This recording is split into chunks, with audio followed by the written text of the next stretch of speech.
Bismillahirrahmanirrahim. Assalamualaikum warahmatullahi wabarakatuh. Alhamdulillahirabbil alamin.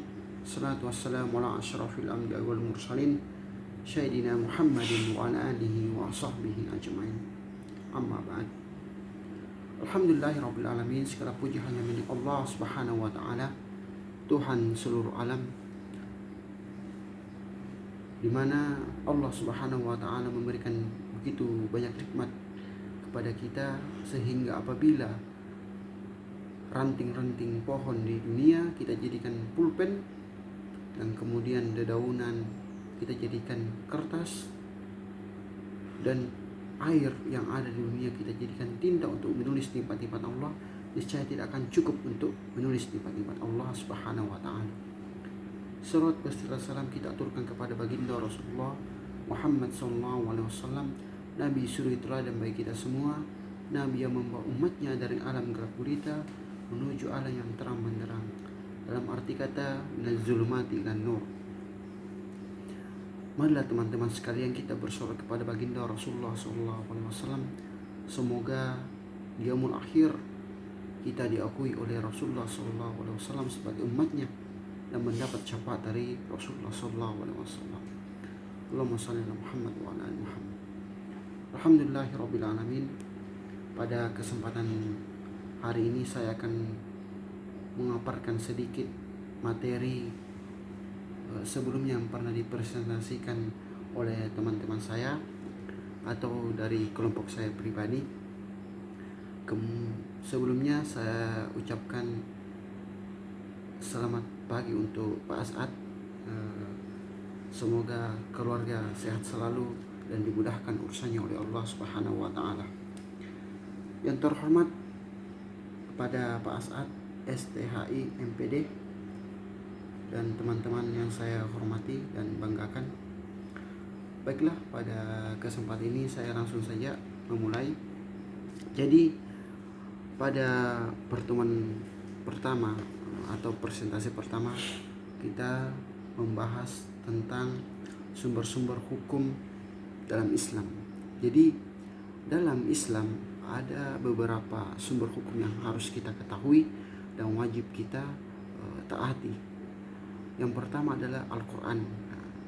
Al-Quran itu sendiri adalah menjadi sumber hukum pertama umat Islam yang mengatur dari proses kita terciptanya ke dunia, kemudian hidup kita di dunia, dan sampai kembali kepada Allah Subhanahu wa taala.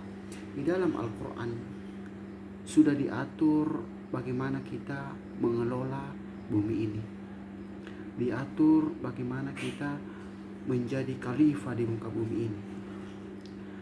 Namun dalam sumber hukum pertama Al-Quran jelaskan juga tentang larangan-larangan yang harus kita tinggalkan, kemudian kebaikan-kebaikan yang harus kita kerjakan, dan itu salah satu hukum yang harus kita taati dan imami. Kemudian setelah Al-Quran ada hadis atau as-sunnah, yaitu sirah dari Nabi Rasulullah SAW yang wajib kita untuk amali, ya, wajib kita amalkan, kemudian kita kerjakan, dan itu salah satu kunci untuk kita diakui oleh Rasulullah SAW, yaitu mengamalkan segala bentuk ucapannya, bentuk tindakannya, bentuk segala perilakunya yang dilakukan oleh Rasulullah SAW. Kemudian setelah Al-Quran, setelah Al-Hadis, ada yang dinamakan dengan ijma' ulama. Nah, apa yang ijma' ulama adalah segala keputusan, ya, baik yang terjadi di masa Rasulullah SAW kemudian dikaitkan dengan zaman sekarang. Artinya teman-teman, ijma' ulama itu sebuah pendapat, ya, sebuah pendapat dari sekumpulan ulama yang paham Al-Quran, yang paham hadis, kemudian merumuskan suatu permasalahan atau dan membentuk suatu solusi. Ya, contohnya seperti penentuan bulan Ramadan, penentuan hari raya Idul Fitri, dan lain-lain. Dan masih banyak lagi contoh-contoh yang dilakukan oleh ijma' ulama. Dan pada masa sekarang ini adalah pandemi, ya. dalam pandemi ini juga ditentukan tentang tata cara kita sholat, karena untuk menghindari dari virus, untuk menghindari dari paparan virus, maka dibuatlah ijma ulama, kesepakatan para ulama, sehingga kita bisa teratur dalam beribadah kepada Allah Subhanahu wa taala. Dan yang terakhir adalah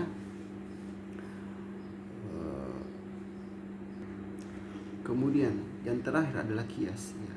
Itu adalah kias hadis yang disesuaikan dengan keadaan sekarang, teman-teman.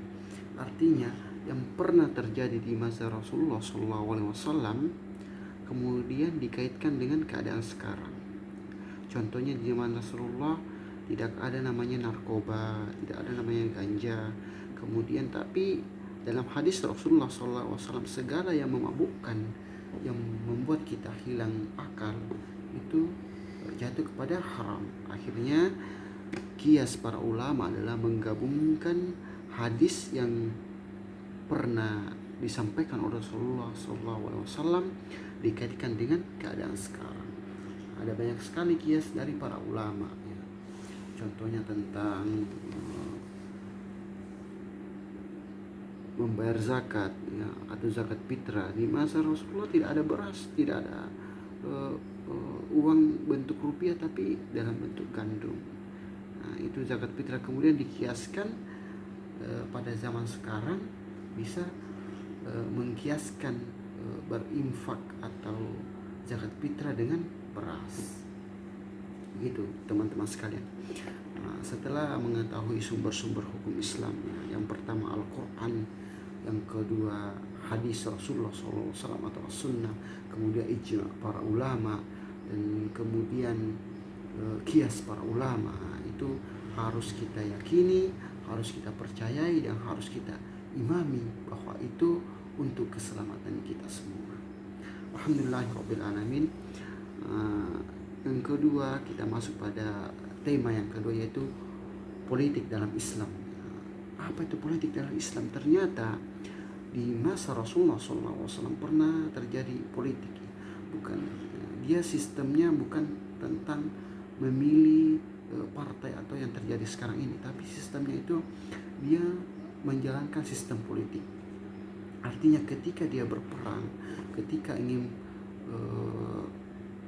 memilih suatu pemimpin, dia melakukan sistem politik, atau kalau dikenal di zaman Rasulullah atau sistem musyawarah. Nah, di zaman sekarang sistemnya sistem politik tentang memilih, mencoblos dan sebagainya. Namun di masa Rasulullah SAW, politik yang terjadi di masa Rasulullah itu secara musyawarah, memilih pemimpin, kemudian strategi dalam berperang. Nah, itu semua diatur dalam sistem politik Rasulullah SAW. Kemudian saya tidak akan membahas banyak tentang sistem politik di masa Rasulullah SAW, karena saya secara pribadi masih kurang minim ilmu dalam politik di masa Rasulullah SAW, kemudian politik dalam Islam. Namun yang saya ketahui, apabila kita betul-betul Islam yang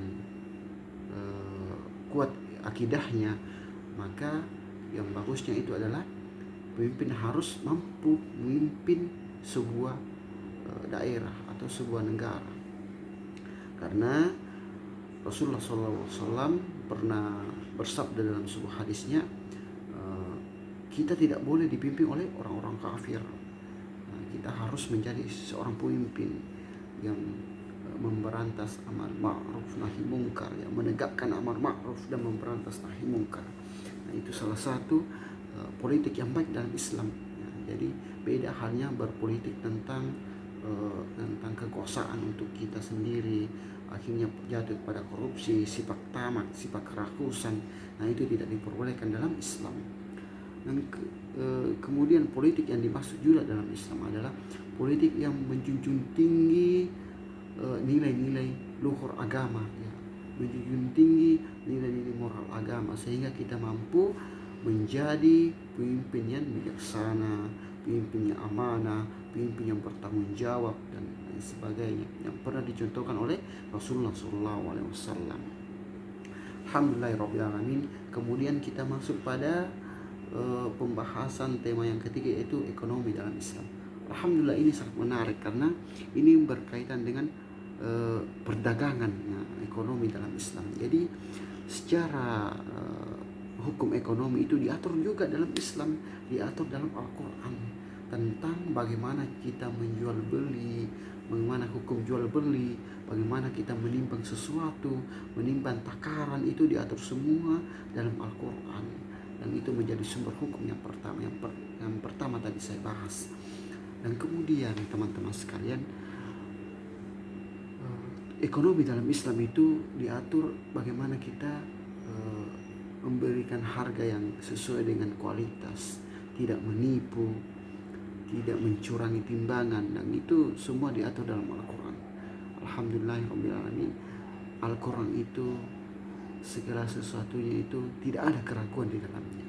Jadi teman-teman sekalian, apabila ingin kita memulai sesuatu atau mendapat masalah, bacalah Al-Quran. Sekarang karena Al-Quran itu sebagian dari solusi dari segala masalah. Kemudian ekonomi dalam Islam, ya, diatur bagaimana kita menjual, ya, menjual barang, tidak menipu, tidak mengurangi timbangan, itu diatur semua dalam Islam. Dan itu sangat menarik untuk kita pelajari teman-teman sekalian.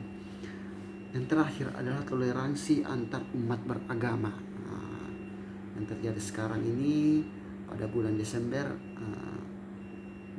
pada bulan ini akan diadakan Natal. Terus bagaimana toleransi yang sebenarnya? Jadi teman-teman sekalian, toleransi yang sebenarnya yang diajarkan oleh Rasulullah SAW disebutkan dalam Quran surah Al-Kafirun, ya, untukmu agamamu dan untukku agamaku. Artinya kita tidak boleh ikut serta dalam peribadaan agama lain. Kita tidak juga boleh mengucapkan selamat Natal atau selamat hari apa untuk agama lain. Karena kenapa? Itu termasuk keikutsertaan dalam peribadaan seseorang atau di luar agama Islam.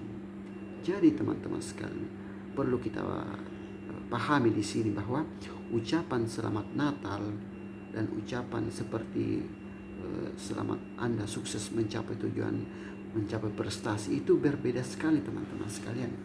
Karena ucapan selamat Natal itu bagian dari peribadaan umat-umat Kristiani. Itu bagian. Jadi apabila kita ikut serta mengucapkan, secara tidak langsung kita ikut dalam peribadaan. Dan apa yang terjadi ketika kita ikut dalam peribadaan umat Kristen? Secara tidak langsung kita bisa dikatakan kafir. Nauzubillah min dzalik. Tentu kita tidak mau hal itu terjadi kepada kita, teman-teman sekalian. Jadi artinya toleransi umat beragama itu menghargai.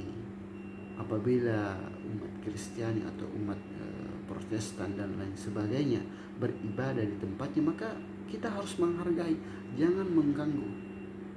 Karena pada hakikatnya Tuhan itu hanya esa, Tuhan itu hanya satu. Jadi jangan pernah mengganggu peribadaan seseorang atau peribadaan di luar agama Islam, karena itu bagian dari bertoleransi. Itu maksud dari toleransi, itu menghargai, saling menghargai, bukan ikut serta. Jadi ini terkadang kita keliru dalam mengartikan toleransi yang sebenarnya. Jadi teman-teman sekalian, toleransi yang sebenarnya adalah tidak ikut serta dalam peribadaan, tidak mengucapkan selamat Natal, selamat Imlek dan sebagainya, tidak mengucapkan seperti itu. Dan tidak juga ikut serta dalam peribadaan. Namun toleransi yang dimaksud di sini adalah saling menghargai. Ketika umat lain beribadah, kita diam, ya, biarkan mereka beribadah kepada Tuhannya. Ketika kita umat muslim yang beribadah, mereka akan seperti itu. Dan toleransi juga yang sebenarnya adalah apabila kita bertetangga, teman-teman sekalian, kita harus saling menghargai. Karena Rasulullah SAW mengajarkan hal seperti itu, saling menghargai. Dan tidak ada paksaan dalam agama Islam, tidak ada paksaan seperti itu, teman-teman. Alhamdulillahirabbil alamin. Mungkin cukup ini yang bisa saya sampaikan. Semoga bermanfaat. apabila ada kesalahan baik dari ucapan, saya mohon maaf. Kebenaran hanya datangnya dari Allah Subhanahu wa taala. Semoga kita menjadi salah satu umat yang diakui oleh Rasulullah SAW. Saya akhiri, minallahi musta'an wa alaihi tiklan. Astaghfiruka wa atubu ilaik. Assalamualaikum warahmatullahi wabarakatuh.